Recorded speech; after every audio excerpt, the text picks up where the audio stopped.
My name is Paul Carr. I'm a professor at the Université du Québec en Outaouais in Canada, and I'm also the chairholder of the UNESCO Chair in Democracy, Global Citizenship, and Transformative Education. I'd like to start by asking, how do we know when we live in a democracy, or what indeed is a democracy? So who should speak for anyone, for minorities, for the majority, for governments, for civil society? And how do we know when our lived realities are being reflected, or how can they be reflected? The issue of critical engagement, participation, and trying to undertake change in society comes with great risks, but also with great potential. Democracy is not linear. It's very messy, chaotic, interwoven with a number of social inequalities and power differentials. But an interrogation of democracy is extremely important, if not necessary, to be able to engage with global citizenship education.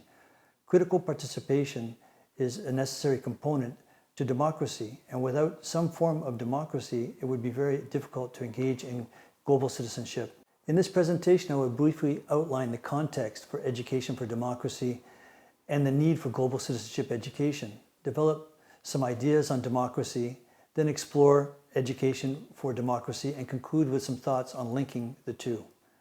I'd also like to underscore the context for democracy and global citizenship, which includes a panoply of actions and activities, including conflict, war, poverty, discrimination, environmental catastrophe, hunger, vast social inequalities, an increasing concentration of wealth, criminality, unhealthy relations with indigenous peoples, racism, and a panoply of other man-made problems. But we can also see unbelievable acts of kindness, love, friendship, and mobilization to change society. We also live in a time of massive communications, social media interactions, technological transformation. Everyone seems to be somehow connected to social media. And social media is imbued in everyone's lives in different ways, even when we don't actually actively use it. We're connected and disconnected. We're making connections, collecting data, suggesting links, and developing a virtual online DNA of our online as well as offline lives. We're also experiencing massive social movements around the world, often facilitated through social media. The Me Too movement, Black Lives Matter, I Don't Know More, Occupy movements, the Arab Spring movement, peace movements, anti-war movements, and many others. All of these are infused throughout civil society, but also can affect governments and formal institutions around the world. So this context is meant to underscore that education is pivotal to reconciling, understanding, engaging, and transforming our social relations. Education for democracy and global citizenship education, thus, are intertwined and are pivotal to facilitating and cultivating participation and engagement.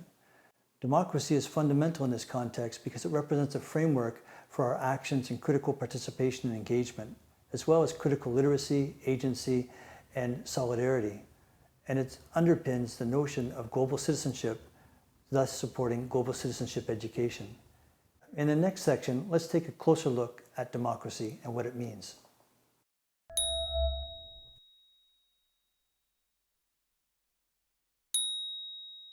So let's take a closer look at democracy. And how do we know if we live in a democracy? I'd like to present 8 myths related to democracy. And in this case, I'm critical of the normative, representative, hegemonic notion of democracy.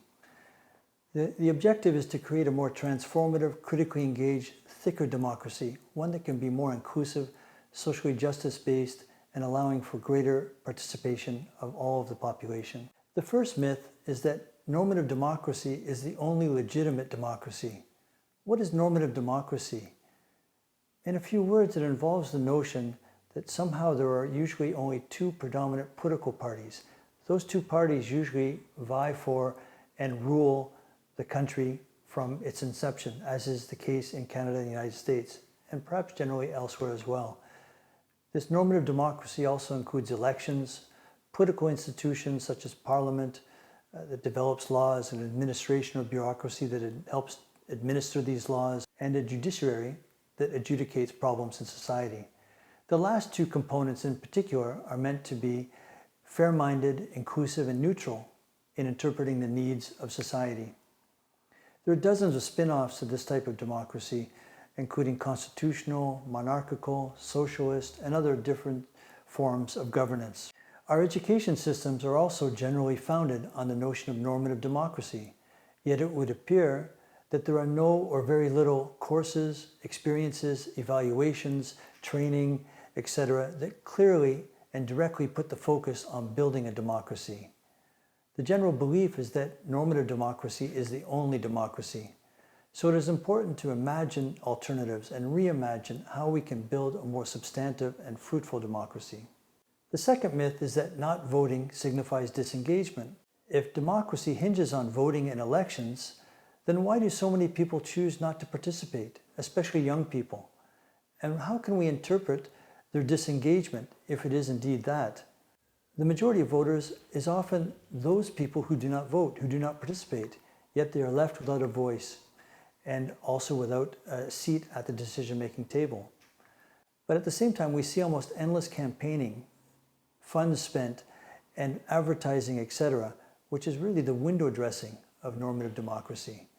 The third myth is that democracy is not about power relations. Democracy is about being open, free, and inclusive, interlaced with notions of liberty, fraternity, equality, and rights. Abraham Lincoln famously said that government of the people, by the people, for the people, shall not perish from the earth.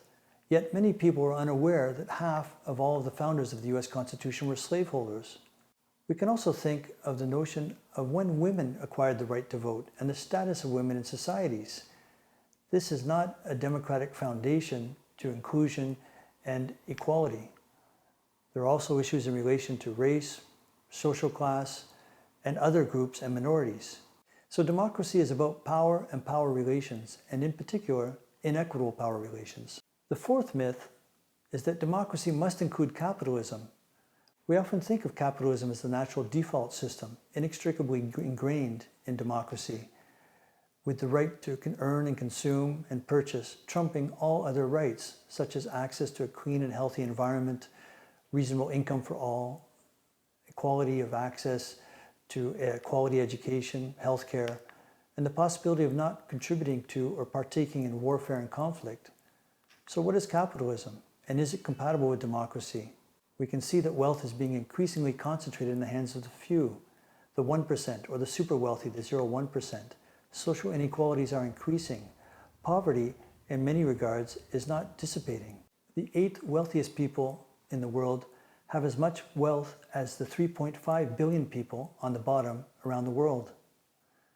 These are staggering figures, and it raises the question of what is the role of wealth in a society, as well as democracy and government. The fifth myth is that if we work hard, we will succeed.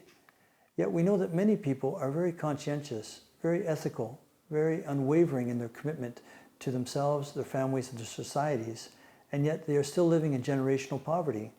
Social class is very important in trying to understand these notions and the complexity of how social mobility is often limited. In looking at disaggregated data, we can also see that sometimes there is extreme racialization and socioeconomic stratification in how people's life experiences play out. Wealth accumulation, inheritance, property values, professional status, and other indicators all underpin the notion that simply hard work is often not enough. Education, networks, support, access to cultural capital, and other factors are also critical. The sixth factor is that democracy is compatible with social inequalities. I just mentioned some of the issues related to income inequalities, including opportunities and access.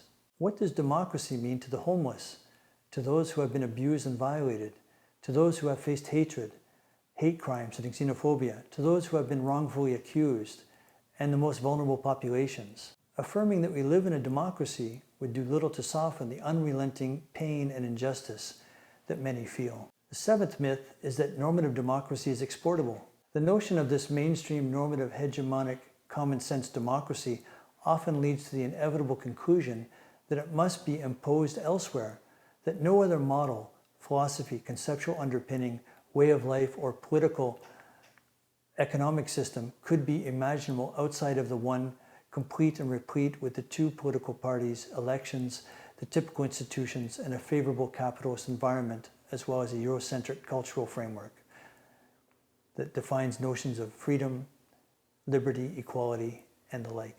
Sadly, entire societies and countries have been overthrown because of disputes over ideology.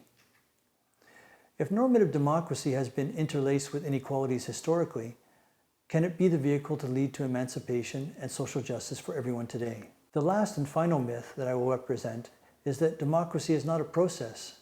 As I alluded to earlier, elections have a role, but are not, nor should they be, I believe, the beginning and the end point of any attempt at democracy. People need to be engaged, involved, included, part of the power structure and part of the decision-making processes that shape and affect their lives. Electing representatives is a small portion of this reality. Democracy needs to be constructed and reconstructed, imagined and reimagined, developed and redeveloped continually.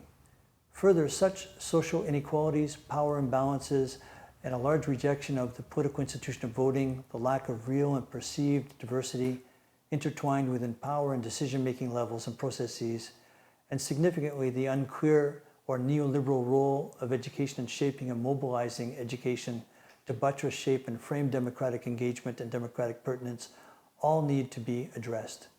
In the next section, I'd like to explore further the notion of education for democracy.